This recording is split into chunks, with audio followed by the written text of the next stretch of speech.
నాగర్ కర్నూలు జిల్లా కొల్లాపూర్ పట్టణంలోని మాధవస్వామి దేవాలయ ఆవరణంలో సంక్రాంతి పండుగ సందర్భంగా ఆలయ కమిటీ ఆధ్వర్యంలో కొల్లాపూర్ పట్టణ మహిళలకు ముగ్గుల పోటీలు నిర్వహించారు. ఇందులో గెలుపొందిన మహిళలకు మొదటి బహుమతిగా 3 తులాల వెండి, రెండవ బహుమతిగా 2 తులాల వెండి, మూడవ బహుమతిగా తులం వెండి ప్రజెంట్ చేయడం జరిగింది. అదేవిధంగా ఈ ముగ్గుల పోటీ కార్యక్రమంలో పాల్గొన్న మహిళలందరికీ సంతోషపరిచే విధంగా బహుమతులు ఇవ్వడం జరుగుతుందని ఆలయ కమిటీ సభ్యులు తెలియజేశారు. ప్రతిరోజు ఒక తిరుప్పావై చదువుతూ పూజలు చేయించడం జరుగుతుంది. అయితే రేపు 13వ తారీఖు స్వామివారి కళ్యాణం ఉంటుంది. అంతకంటే ముందు హోమం ఉంటుంది. మరి నెక్స్ట్ డే స్వామివారి యొక్క ఊరేంపు కూడా ఉంటుంది. మరి ఈ యొక్క పొంగల్ కంటే ముందు రోజు దేవాలయాన్ని అలంకరించుకుంటాం మేము ప్రతి సంవత్సరము.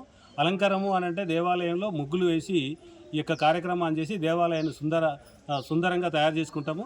ఇటు కార్యక్రమంలో పాల్గొన్న మహిళలందరికీ కూడా దేవాలయం కమిటీ తరపున బహుమతులు ప్రకటించాము. ఒక ఫస్ట్ ప్రైజ్ 3 తులాల వెండి, రెండవ ప్రైజు 2 తులాల వెండి, మూడో ప్రైజ్ 1 తులం వెండి, ఇవి కాక 2 స్పెషల్ మళ్ళా వెండి ఒక్కొక్క తులం కూడా ప్రకటించడం జరిగింది.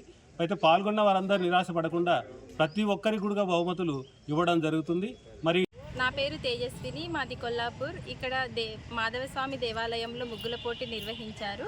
మేము మా ఫ్యామిలీ, మా పిల్లలు అందరూ ఇక్కడ మార్నింగ్ నుంచి ముగ్గుల పోటీలో పార్టిసిపేట్ చేస్తూ సంతోషం వ్యక్తపరుస్తున్నాము. ఇక్కడ చాలా